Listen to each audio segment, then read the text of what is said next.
Hello भाइयों। तो आप सब कैसे हैं? आई होप अपनी भी तैयारी में लगे होंगे। और आज हमारा, जैसा कि आप लोगों को मालूम होगा, कि हमारा करंट अफेयर का एपिसोड चल रहा है और 53 नंबर का आज एपिसोड है हमारा। ठीक है, अगर आप पीछे का नहीं देखे हैं तो जा करके उसको देखिए, तब आपको पता चलेगा कि क्या सही है और क्या गलत है। क्या सही है, हालांकि गलत तो नहीं होगा, सही ही होगा। ठीक है, तो सिर्फ आप लोग लाइब्रेरी में बैठ करके दीदिया का देवरा मत देखिए, हमारा वीडियो भी देखिए। ये काम का है, वो काम का नहीं है, ये काम का है। ठीक है, तो लाइब्रेरी में बैठ के आप क्या करते हैं मुझे मालूम है। ठीक है, तो इसीलिए आज आपका 53 नंबर का एपिसोड है। और अगर नहीं देखे हैं पीछे का तो जा करके देखिए। देखने के बाद आपको पता चलेगा कि मैं क्या कंटेंट डिलीवर कर रहा हूं। ठीक है, तो लाइब्रेरी में समय अगर डाल रहे हैं, आप लाइब्रेरी में समय दे रहे हैं आजकल, मुझे मालूम है कि सारे बच्चे आज लाइब्रेरी में बैठ के पढ़ रहे हैं। ठीक है, रूम पे बैठ के नहीं पढ़ रहे हैं, लाइब्रेरी में बैठ के पढ़ रहे हैं। तो लाइब्रेरी में बैठ करके सिर्फ पढ़ाई करिए, कुछ और मत देखिए। ठीक है, क्योंकि बहुत सारे बच्चे लाइब्रेरी में कुछ और देख रहे हैं। ठीक है, तो वो काम की बात देखिए जो आपके, जिससे आपको नौकरी मिल सके। ठीक है, इन्हें की फालतू का चीज देख रहे हैं। अभी बहुत सारे, देखो, माइंड डिविएट करने के लिए बहुत सारे चीज अवेलेबल आपके पास है। ठीक है, बहुत सारे बच्चे बहुत सारे बच्चे जो इंस्टा पे रील स्वाइप कर रहे हैं, ठीक है, ऊपर नीचे। ठीक है, तो वो सब नहीं करना है, आपको सिर्फ पढ़ाई करना है। ठीक है, आप देखिए, कभी कभी कुछ गाना सुन लीजिए, अच्छे अच्छे गाने भी हैं, बहुत अच्छे से गाने आते हैं, उसको सुनिए, आप मूड फ्रेश हो जाएगा आपका। लेकिन काम की बातें करिए। ठीक है, काम की बातें देखिए, इधर उधर की बात इधर उधर मत देखिए। क्योंकि रील जो है, रील से कैसा चीज है, ऐसा मतलब कंटेंट है आपको दिया गया है, जहां पे आपको घंटा कैसे 1 घंटा निकलेगा पता नहीं चलता है आपको। ठीक है, तो इसीलिए ये आज 53 नंबर का एपिसोड है, ये हमारा बताना काम था। ठीक है, और हमारा वीडियो को देखिए, लाइक करिए, शेयर करिए, सब्सक्राइब करिए। ठीक है, मेरा वीडियो नहीं देखते हैं आप लोग, ठीक है, मुझे पता है। ठीक है, तो देखिए, अगर मैं कहीं, अगर मैं ऐसे नहीं, अगर मैं पूरा कंटेंट आपको दे रहा हूं, आप बात नहीं समझ रहे हैं, पूरा कंटेंट मैं आपको दे रहा हूं। एक क्वेश्चन के से मतलब कम से कम 10 से 15 क्वेश्चन आपको बता रहा हूं, एक क्वेश्चन से रिलेटेड 10 से 15 क्वेश्चन आपको दे रहा हूं। ठीक है, तो आप उसको, क्योंकि उसके आसपास के, जैसे ये क्वेश्चन है, तो इस क्वेश्चन, जरूरी नहीं कि आपसे यही क्वेश्चन पूछेगा, इस क्वेश्चन से रिलेटेड कुछ भी आपसे पूछा जा सकता है एग्जाम में। ठीक है, तो इसीलिए मैं ये सारा, इसके आसपास के जितने भी क्वेश्चन अराइज हो सकते हैं, मैं सारा आपको बता देता हूं। ठीक है, तो आप उसको देखिए, और देखने के बाद अपनी कॉपी में नोट करिए, नोट करने के बाद रिवीजन करिए। ठीक है, तब आपको समझ में आएगा कि क्या मैं कंटेंट डिलीवर कर रहा हूं। अगर आप ये मेरा वीडियो को 6 महीना, ठीक है, ज्यादा नहीं, 4 से 5 महीना अगर आप रेगुलर फॉलो करते हैं, आपका एक बहुत अच्छा जीएस का, जो पूरा दम जीएस का बेस तैयार हो जाएगा, जीएस का बेस डेवलपमेंट हो जाएगा आपका। ठीक है, जिससे आप किसी भी एग्जाम में आप क्वेश्चन लगा करके आ सकते हैं। ठीक है, तो चलिए शुरू करते हैं। पहला क्वेश्चन, 53 नंबर के एपिसोड का पहला question, when is the central excise day observe. Central excise day observe कब किया जाता है? ठीक है, सेंट्रल एक्साइज डे, केंद्रीय उत्पाद शुल्क दिवस कब मनाया जाता है? ठीक है, तो central excise day celebrated on 24 February. कब मनाते हैं? 24 February in India, with aim of honouring the contribution of central excise department. अभी मैं सारा बता रहा हूं एक्साइज क्या है। ठीक है, and making tax payer aware of tax system. This day is celebrated on anniversary of the excise and salt act 1944। मतलब ये एक्ट जो है इंप्लीमेंट हुआ था, जो एक्ट है, एक्साइज एक्ट जो है 1944 में 24 फरवरी को इंप्लीमेंट हुआ था, और इसीलिए 24 फरवरी को सेंट्रल एक्साइज डे मनाते हैं। अब बात करते हैं एक्साइज डे। एक्साइज डे है क्या? तो एक्साइज डे अब नहीं एग्जिस्ट करता है। एक्साइज डे अब इंडिया में, क्योंकि इसको रिप्लेस किसने किया? इसको रिप्लेस किया है जीएसटी ने। ठीक है, जीएसटी मतलब ये क्या है? एक एक्साइज टैक्स एक इनडायरेक्ट टैक्स है। ठीक है, जो कि अपने आपके जो अभी सामान गुड्स खरीदते हैं, वो गुड्स और सर्विसेज पे लगाया जाता है, इंप्लीमेंट होता है। लेकिन अब एक्साइज के जगह पे क्या हो गया है? जीएसटी हो गया है। ठीक है, तो ये अब बात करते हैं जी क्या है, एक इनडायरेक्ट टैक्स है। ठीक है, एक इनडायरेक्ट टैक्स है जिसको रिप्लेस करके जीएसटी किया गया। ठीक है, चलिए तो अब बात करते हैं जीएसटी की। ठीक है, ये किसका आंसर क्या हो जाएगा? 24। ठीक है, तो इसके जगह पे कौन हो गया? जीएसटी आ गया, जीएसटी। ठीक है, कब लागू हुआ ये? तो ये लागू हुआ। देखो अभी कुछ चीजों पे एक्साइज लगता है, जैसे पेट्रोल पे एक्साइज ड्यूटी लगता है, ठीक है, पेट्रोल अभी जीएसटी के अंदर नहीं आया है। वाइन, जितने भी शराब वगैरह है उस पे एक्साइज ड्यूटी लगाया जाता है, ठीक है, उस पे जीएसटी के अंदर वो नहीं आता है, ठीक है। तो ऐसे कुछ गुड्स हैं जिसपे एक्साइज ड्यूटी लगता है, लेकिन मोस्टली गुड पे अब क्या लगता है, मोस्टली जो गुड्स हैं उस पे लगते हैं जीएसटी, ठीक है। तो जीएसटी कब बना, जीएसटी इंप्लीमेंट हुआ 1 जुलाई 2017 को, ठीक है।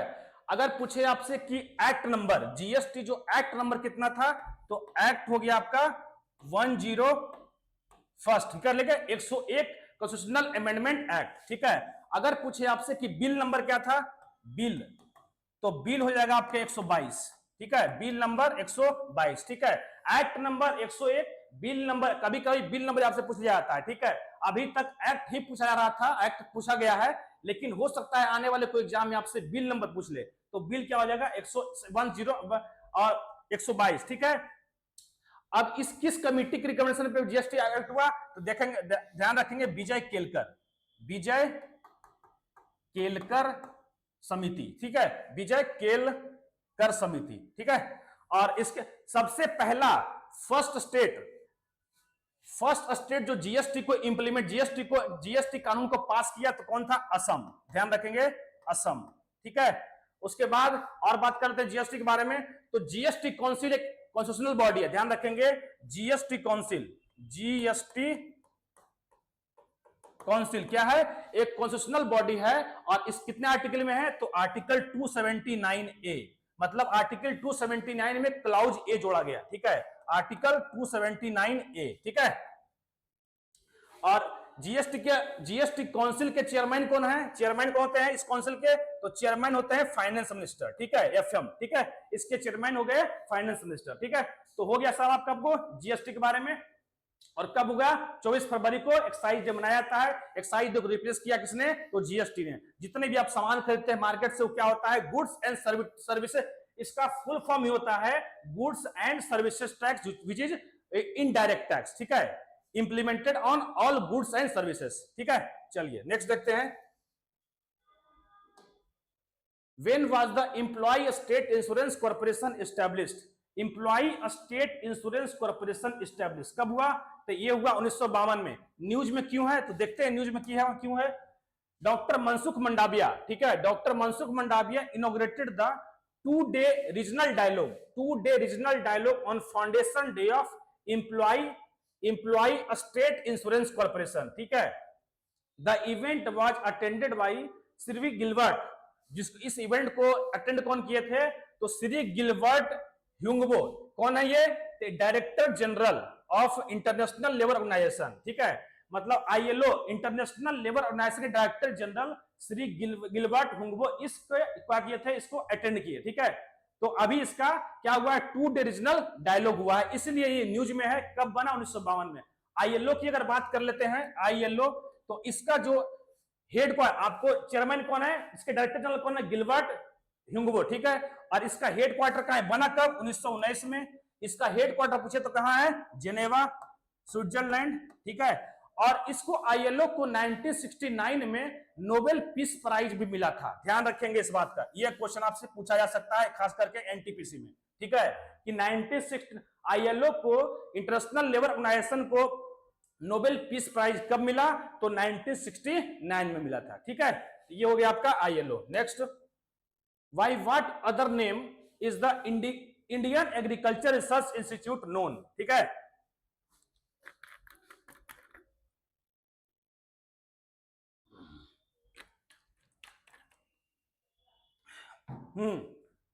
Why what other name Indian Agriculture Research Institute known? भारतीय कृषि अनुसंधान संस्थान को और किस नाम से जानते हैं, ठीक है। तो किस नाम से जानते हैं, पूसा नाम से जानते हैं। क्यों न्यूज में है, तो ये देखते हैं, ठीक है। Union minister of agriculture, farmer welfare and rural development Shri Shivraj Singh Chouhan inaugurated the Pusa Krishi Vigyan मेला। क्या है, क्या मनाया गया है, तो पूसा कृषि विज्ञान मेला, ठीक है। Pusa Krishi Vigyan Mela 2025। The fair was organised from 22 to 24 February 2025 at Indian agriculture research institute, ठीक है, न्यू दिल्ली। कहां है ये? न्यू दिल्ली में। The theme of this year, इस ईयर का जो थीम क्या है? तो थीम है आपका उन्नत कृषि विकसित भारत। ध्यान रखेंगे, थीम क्या है? उन्नत कृषि विकसित भारत। अब हम बात कर लेते हैं इंडियन एग्रीकल्चर रिसर्च इंस्टीट्यूट के बारे में, ठीक है। देखो, एक डेट याद रखना, इसका इतिहास क्या है? इंडियन एग्रीकल्चर रिसर्च इंस्टीट्यूट का इतिहास क्या है? इतिहास जानते हैं इसका? देखो 1905, ध्यान रखेंगे, 1905 में बनता है एग्रीकल्चर रिसर्च इंस्टीट्यूट की स्थापना होती है। कहां? पूसा, समस्तीपुर डिस्ट्रिक्ट, बिहार में। बिहार में डिस्ट्रिक्ट समस्तीपुर डिस्ट्रिक्ट, वहीं पे पूसा में एग्रीकल्चर रिसर्च इंस्टीट्यूट की स्थापना होती है। एग्रीकल्चर, ध्यान रखेंगे, एग्रीकल्चर तब हुआ करता था, एग्रीकल्चर रिसर्च, ठीक है, एग्रीकल्चर रिसर्च इंस्टीट्यूट, ठीक है। कहां? एट पूसा बिहार, ठीक है। लेकिन अब आते हैं 1911 पे, ये दूसरा डेट याद रखेंगे, 1911। 1911 में क्या हुआ? इसका रीनेम किया गया, ठीक है, और इसका रीनेम करके किया गया imperial institute of agriculture research. क्या किया गया? इंपीरियल इंस्टीट्यूट ऑफ, मतलब इसके नाम के आगे इंपीरियल जोड़ दिया गया, ठीक है, इंपीरियल एग्रीकल्चर रिसर्च इंस्टीट्यूट, ठीक है, IRAI, imperial agriculture research institute, ठीक है। लेकिन एक घटना घटती है 1934 में, ठीक है, 1934 में पूसा में एक बहुत बड़ा भूकंप आया। उस भूकंप की वजह से क्या हुआ? 1936 में इसको क्या किया गया? इसको इंपीरियल एग्रीकल्चर रिसर्च इंस्टीट्यूट को क्या कर दिया गया? रिलोकेटेड टू दिल्ली, मतलब बाद क्या किया गया? उसको पूसा से दिल्ली ट्रांसफर कर दिया गया, ठीक है। कब किया गया? 1936 में। क्या हो गया? ये पूसा आ गया न्यू दिल्ली, ठीक है, न्यू दिल्ली में ट्रांसफर कर दिया गया क्योंकि 1934 में भूकंप आया था, ठीक है। तो ये आप समझ गए होंगे, ये है पूसा का इतिहास, जो कि अभी अभी कहां है? ये न्यू दिल्ली में है। तो ये कब ट्रांसफर किया गया? 1936 में समस्तीपुर पूसा से दिल्ली ट्रांसफर हो गया, ठीक है। और इसी के, ये किसके अंडर काम करती है? और बाद में इसको तब तक था क्या? इंपीरियल रिसर्च इंस्टीट्यूट, लेकिन आजादी के बाद, भारत की आजादी के बाद इसको इंडियन एग्रीकल्चर रिसर्च इंस्टीट्यूट में तब्दील कर दिया गया, ठीक है। तो ये हो गया आपका 1936। और बात अभी किसके अंडर काम करती है? तो एक Indian council of agriculture research, ठीक है, Indian council of agriculture research, ठीक है। किसके अंडर काम करती है? तो ये Indian council of agriculture research के अंदर काम करती है, जो कि ministry of agriculture and farmer welfare के अंडर ये बॉडी है, ठीक है। और इसकी जो स्थापना है वो 16 जुलाई, ठीक है, 16 जुलाई 1929 को हुआ था, ठीक है, 16 जुलाई 1929 को हुआ Indian council of agriculture research. और इसी के under Indian agriculture research institute काम करती है, ठीक है। तो ये सारा मैंने आपको बता दिया इंडियन एग्रीकल्चर रिसर्च इंस्टीट्यूट के बारे में, ठीक है। चलिए next, Nayan Mitram 2.0 is initiative of which state government, ठीक है, किस स्टेट के? नयन मित्रम 2.0 किस राज्य सरकार की एक पहल है? तो केरला। किस लिए है? केरला, ठीक है। The Kerala government has launch the AI assisted chronic eye disease, ठीक है, स्क्रीनिंग प्रोग्राम नयन मित्रम। क्या है? Chronic eye disease screening programme है Nayan Mitram 2.0। Through this initiative people across the state will get access to advance eye screening, मतलब आप अपना आई screening, जो केरला के लोग हैं उसके, वो अपना आई स्क्रीनिंग जाकर के एडवांस आई स्क्रीनिंग का अपना आंखों का टेस्ट करवा सकते हैं, ठीक है। Nayan Mitram 2.0 aims to detect serious eye disease at an early stage, ठीक है, and world first government AI powered screening programme launched in collaboration with the Remidio health tech. मतलब इसमें ओवरऑल कुछ नहीं है, इसमें है एडवांस तरीके से आपके आंखों का टेस्टिंग होगा, ठीक है। ये केरला गवर्नमेंट के द्वारा लॉन्च किया गया है। क्या है? नयन मित्रम 2.0, ठीक है। और अभी दो एन प्राउड, ठीक है, आपको पता होगा, मैं पिछले वीडियो है, एन प्राउड किसने लॉन्च किया है? एन प्राउड जो लॉन्च किया है, एक इनिशिएटिव है एन प्राउड, किसने लॉन्च किया है? तो केरल गवर्नमेंट ने इसको लॉन्च किया है, ठीक है। मतलब जो वेस्ट, जो क्या होता है, वेस्ट मेडिसिन जो है, जो मेडिसिन एक्सपायर कर जाते हैं, जिनका कोई जरूरत नहीं होता, उसको क्या करने के लिए, उसको निपटारा करने के लिए, उसको डिकम्पोज करने के लिए स्कीम लॉन्च हुआ है एन प्राउड। एक है अमृत, अमृत अमृत इनिशिएटिव, ठीक है, ये भी केरल का है, एन प्राउड भी केरल का ही है, अमृत भी केरल का है। इसमें क्या होता है, एंटीबायोटिक दवाओं का सही से सही इस्तेमाल करना, वो है क्या है, अमृत इनिशिएटिव, ठीक है। तो दोनों ये केरला गवर्नमेंट का है। चलिए next, according to recent report which country companies raise the most money through initial public offer in 2024, ठीक है। अभी हाल ही में एक रिपोर्ट के अनुसार 2024 में किस देश की कंपनियां द्वारा प्रारंभिक सार्वजनिक पेशकश आईपीओ के माध्यम से सबसे अधिक धन जुटाया है, तो ये कौन है, ये है इंडिया। कौन है, अब आईपीओ है, मैं अभी इसके बारे में बता रहा हूं आपको, ठीक है, बहुत ही सरल भाषा में। According to Indus valley report 2025, कौन रिपोर्ट का क्या नाम है, तो रिपोर्ट है इंडस वैली रिपोर्ट 2025।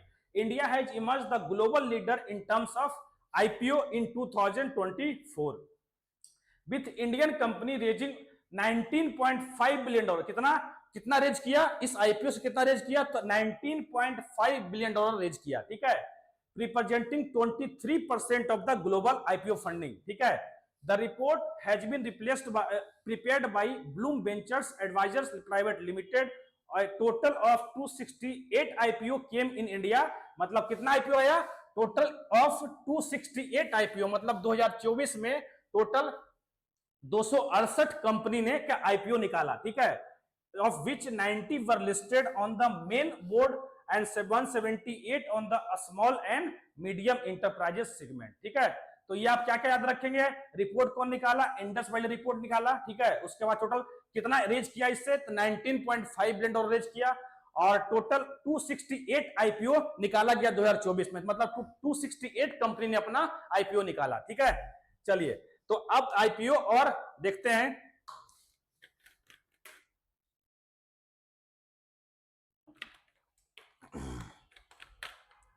देखो दो चीज होता है, एक होता है आईपीओ और एक होता है आपका एफपीओ, एफपीओ, ठीक है, समझ लेते हैं इसको। आईपीओ, आईपीओ मतलब होता है कि कोई अनलिस्टेड कंपनी जब स्टॉक मार्केट में, तब तक कोई कंपनी लिस्ट नहीं होती है, मतलब वो कंपनी स्टॉक मार्केट में लिस्ट होने जा रही होती है और अपनी कंपनी के कुछ शेयर जो है पब्लिक के लिए ओपन करती है, ताकि पब्लिक कंपनी, ऐसा क्यों करती है, कंपनी को पैसे की जरूरत होती है, पैसे को रेज करने के लिए, ठीक है।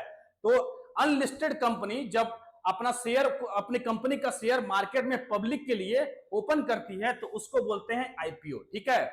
जैसे भी सुना होगा आपने कि पतंजलि का आईपीओ आने वाला था, ठीक है, उसके बाद एलआईसी का आईपीओ आया था कुछ दिनों में पहले, तो मतलब वो कंपनी अभी तक लिस्ट नहीं हुई थी, लिस्ट होने जा रही थी, और उसके बाद वो कंपनी अपना शेयर जो है पब्लिक के लिए ओपन की थी, कुछ शेयर ओपन करती है जैसे पैसे की जरूरत होती है उस कंपनी को, ठीक है। तो ये हो गया आईपीओ। एफपीओ क्या होता है, आईपीओ मतलब होता है इनिशियल पब्लिक ऑफर, ठीक है। एफपीओ का मतलब होता है फॉलो ऑन पब्लिक ऑफर, ठीक है, फॉलो ऑन पब्लिक ऑफर। इसमें क्या होता है, जो भी लिस्टेड कंपनी होती है, ठीक है, बीएसई बॉम्बे स्टॉक एक्सचेंज या फिर नेशनल स्टॉक एक्सचेंज में जो लिस्टेड कंपनी होती है, वो अपना अब पैसे की जरूरत होती है तो वो अपना और थोड़ा सा शेयर, क्या होता है, थोड़ा सा और शेयर जो है वो रिलीज करती है पब्लिक के लिए, ठीक है। मतलब ऑलरेडी लिस्टेड, ये हो गया अनलिस्टेड कंपनी के लिए, ये हो गया लिस्टेड कंपनी, मतलब लिस्टेड कंपनी कुछ और शेयर, कुछ और पैसा रेज करने के लिए वो कुछ और अपना कुछ और कंपनी का शेयर जो है पब्लिक के लिए ओपन करती है, मतलब ये ऑलरेडी लिस्टेड होता है। एफपीओ के केस में ऑलरेडी लिस्टेड कंपनी रिलीज करता है, और आईपीओ के केस में अनलिस्टेड कंपनी लिस्ट होने जा रही होती है और तब अपना शेयर को रिलीज करती है पब्लिक के लिए, ठीक है। तो ये हो गया आपको, आई होप आप अच्छे तरीके से आईपीओ और एफपीओ के बारे में समझ गए होंगे, ठीक है। चलिए तो नेक्स्ट देखते हैं। हाँ, where did prime minister Narendra Modi recently inaugurated the global investor summit, ठीक है। अभी हाल ही में प्रधानमंत्री नरेंद्र मोदी ने वैश्विक निवेशक शिखर सम्मेलन, ठीक है, का उद्घाटन कहाँ हुआ है, तो उद्घाटन हुआ भोपाल में, ठीक है, कहाँ हुआ, भोपाल में, ठीक है। यहां से एक पॉइंट आपको छूट गया, ठीक है। यहां देखो कहां लिस्ट होती है ये कंपनी, तो ये लिस्ट कहां होगी, ये लिस्ट होगी या तो एनएसई में, एनएसई नेशनल स्टॉक एक्सचेंज में, या फिर लिस्ट होगी बॉम्बे स्टॉक एक्सचेंज में, ठीक है, बॉम्बे स्टॉक एक्सचेंज में, ठीक है। तो बीएसई में कब बना, बॉम्बे स्टॉक एक्सचेंज जो एशिया का सबसे पुराना स्टॉक एक्सचेंज है, ध्यान रखेंगे, 1875 में, और कहा ये हेड मुंबई में है, और एनएससी कब बना 1992 में, 1992 में, ठीक है। ये भी कहाँ है, तो ये भी आपका मुंबई में ही है। इसमें टोटल 50 ब्लू चिप कंपनी है, ब्लू चिप कंपनी मतलब इंपॉर्टेंट कंपनी लिस्टेड है 50, और इसमें बीएसई में 30 कंपनी लिस्टेड है, ठीक है। ये दोनों, इसको रेगुलेट कौन करती है, मतलब म्यूचुअल फंड हो गया या फिर स्टॉक मार्केट रेगुलेट करती है, तो उसके लिए एक बॉडी है SEBI, security and exchange board of India, जो बना था 1992 में, और इसके लिए बना था 88 में, 1988 में, और इसके लिए एक्ट आया था 1992 में, ठीक है। चलिए, तो आई होप आप समझ गए होंगे।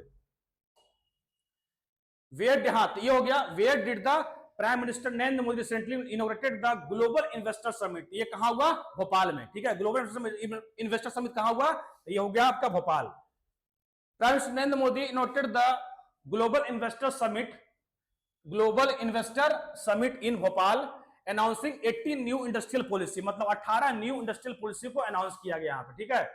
The summit aims to transform Madhya Pradesh into a industrial and investment hub, Madhya Pradesh को इंडस्ट्रियल और इन्वेस्टमेंट हब बनाने के लिए सबमिट किया गया है।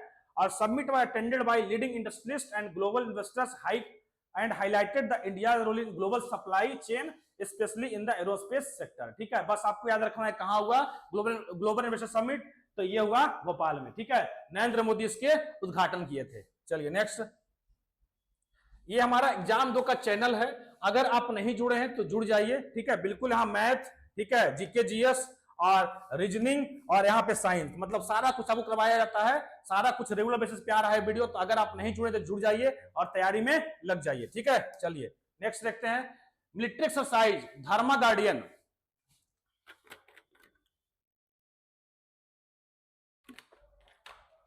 Military exercise Dharma guardian is conducted between which country, सैन्य अभ्यास धर्म गार्डियन जो है वो कहा, सैन्य अभ्यास धर्म गार्डियन किन दो देशों के बीच आयोजित किया जाता है, तो धर्म गार्डियन किसके बीच होता है, तो ये होता है इंडिया और जापान के बीच, ठीक है।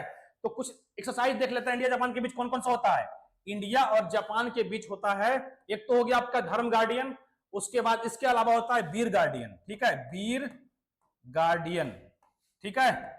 उसके बाद होता है जिमेक्स गार्डियन, एन है, ठीक है, JIMEX, JIMEX Japan India maritime exercise, एक हो गया जिमेक्स, एक होता है सिन्यू मैत्री, सिन्यू मैत्री, ठीक है। तो ये 3 एक्सरसाइज हो गया किसके बीच, 3-4 एक्सरसाइज हो गया किसके बीच, इंडिया और जापान के बीच। इंडिया और श्रीलंका के बीच कौन सा होता है, तो एक होता है स्लिनेक्स, स्लिनेक्स SLINEX, स्लिनेक्स होता है, और एक होता है आपका दोस्ती, दोस्ती, ठीक है। ये किसके बीच होता है, ट्राइलेटरल है, दोस्ती किसके बीच है, ट्राइलेटरल, इंडिया श्रीलंका और मालदीव के बीच होता है। दोस्ती किसके बीच होता है, तो इंडिया श्रीलंका और मालदीव के बीच होता है, ठीक है। अगर इंडिया नेपाल की बात करें तो इंडिया नेपाल किसका, सूर्य किरण, सूर्य किरण, ठीक है। अगर अमेरिका की बात करें, इंडिया और अमेरिका के बीच कौन कौन सा होता है, तो ये होता है युद्ध अभ्यास, युद्ध अभ्यास, उसके बाद युद्ध अभ्यास के बाद होता है ब्रज प्रहार, ठीक है, ब्रज प्रहार, ठीक है, ब्रज प्रहार। उसके बाद एक होता है मालाबार, मालाबार में 4 कंट्री है, ठीक है, मालाबार में 4 कंट्री है, कौन कौन, इंडिया, यूएसए और ऑस्ट्रेलिया और जापान, मालाबार में 4 कंट्री है, और इसी 4 कंट्री को मिलाकर के एक ग्रुप बनता है जिसको बोलते हैं क्वाड, जिसका अभी क्वाड, जिसका अभी 24 में इसका जो बैठक हुई थी, कहां हुई थी, यूएसए के विल्मिंगटन शहर में हुई थी, और जो 2025 में जो क्वाड की समिट होगी वो कहां होगी, इंडिया में होगी, ठीक है। चलिए नेक्स्ट देखते हैं अब, तो यही है क्या है, जापान पार्टिसिपेट है 6th एडिशन, कौन सा एडिशन था ये, धर्मा गार्डियन का, तो ये था 6th एडिशन, ठीक है। मिलिट्री क्या है, मिलिट्री एक्सरसाइज हुआ कहां, तो फूजी, ठीक है, फूजी एक्सरसाइज कहां हुआ था, माउंट फूजी जापान में हुआ, ठीक है। An annual exercise is held between India and Japan and held alternatively in both the countries, ठीक है। चलिए next, Who won the men's single title of Uganda International Challenges 2025 badminton championship, ठीक है। तो कौन जीता है, युगांडा इंटरनेशनल चैलेंज 2025 का बैडमिंटन चैंपियनशिप का पुरुष एकल खिताब किसने जीता है, तो ये जीता है मनराज सिंह के द्वारा, कौन जीता है, तो मजराज सिंह, ठीक है। देख लेते हैं, तो इसमें कुछ, चलिए, तो इसमें कैपिटल क्या है युगांडा का? युगांडा कैपिटल क्या है? तो युगांडा कैपिटल आपसे पूछा जा सकता है, कैपिटल है Kampala. Capital of Uganda is Kampala, ठीक है। आएगा क्या कर, तो इंडिया कौन कौन जीता? तो सिंगल जीता, उसके बाद मिक्स डबल जीता, और उसके बाद मेंस डबल जीता। तो सिंगल तो आपको बता दिया कि सिंगल में कौन जीता है, सिंगल में जीता आपका मनराज सिंह। लेकिन अगर मिक्स डबल बात करें तो मिक्स डबल में कौन जीता है? श्रीनिधि, श्रीनिधि एंड श्रीनिधि और कौन है? ईशान, श्रीनिधि और ईशान, ठीक है। अगर मेंस डबल की बात करें तो मेंस डबल में 2 अमन मोहम्मद और उसके अलावा एंड कौन है? डिंकू सिंह, ठीक है, डिंकू सिंह, ठीक है। अमन मोहम्मद और डिंकू सिंह, तो ये तीन जो है, तीन मेडल कौन जीता? इंडिया जीता, ठीक है, युगांडा बैडमिंटन चैंपियनशिप। चलिए, तो ये आपका लास्ट स्लाइड था। यहां से आप क्विक रिवीजन कर सकते हैं। जीएसटी में कब लागू हुआ? 1 जुलाई 2017 को लागू हुआ। अंतरराष्ट्रीय श्रम संगठन का स्थापना कब हुआ? 1919 में। पूसा कृषि विज्ञान मेला 2025 का थीम क्या था? उन्नत कृषि विकसित भारत, ठीक है। उसके बाद विश्व का पहला सरकारी एआई संचालित नेत्र जांच कार्यक्रम कहां शुरू हुआ है? तो केरल में। किस संस्था कंपनी ने सिंधु घाटी रिपोर्ट 2025 जारी की? तो मुंबई स्थित Blume ventures advisors private limited ने जारी किया, ठीक है। अभी हाल ही में प्रधानमंत्री नरेंद्र मोदी ने वैश्विक निवेश शिखर सम्मेलन का उद्घाटन किया। इस समिट में कुल कितनी नई औद्योगिक नीतियों को घोषणा की है? नंबर याद रखेंगे, नंबर याद रखेंगे। कितनी टोटल औद्योगिक नीति आएगी? तो 18 इंडस्ट्रियल पॉलिसी, ठीक है। भारत एवं जापान की सेना के मध्य कौन सा संयुक्त अभ्यास आयोजित किया गया? तो क्या किया गया? धर्म गार्डियन। कौन किया गया? धर्म गार्डियन। युगांडा इंटरनेशनल में जो ईशान भटनागर और श्रीनिधि बता दिया आपको। झुमोइर नृत्य भारत के किस राज्य में किया जाता है? तो ध्यान रखेंगे, ये असम में किया जाता है। ये अभी न्यूज में है क्योंकि इसका ये भी भारत का में इसमें, क्योंकि इसमें वाइस प्रेसिडेंट है वो इसमें भाग लिए थे, ठीक है। तो झुमोइर नृत्य कहां होता है? झुमोइर, झूमूर नृत्य, ठीक है, ये कहां होता है? असम में होता है। Life on Mars collected stories नामक पुस्तक का लेखक कौन है? तो नमिता गोखले। ध्यान रखेंगे, Namita Gokhale. Life on Mars, ठीक है, life on Mars. Life on क्या बुक का नाम है? Life on Mars collected stories. किसका नाम है? तो नमिता गोखले का ये बुक है, ठीक है। तो कुछ याद रखें चाहे ना, एक ये आपको 9 नंबर और 10 नंबर, ठीक है, आपको याद रखना है। और ये 6 नंबर, ठीक है, 6 नंबर भी आपको याद रखना है। मतलब 18 नई औद्योगिक नीति को पास किया गया, ठीक है। तो चलिए, ये मेरा लास्ट स्लाइड था और इसी के साथ मैं आज का सेशन समाप्त करता हूं, ठीक है। और यहाँ पे देखा कि सारे कुछ मैंने आपको सारा जितना इंफॉर्मेशन था आसपास को मैंने सारा आपको बता दिया, ठीक है। तो आई होप आपको वीडियो अच्छा लगा होगा। अच्छा लगा तो please like share and subscribe करें, कमेंट करें, ठीक है। चलिए, थैंक यू।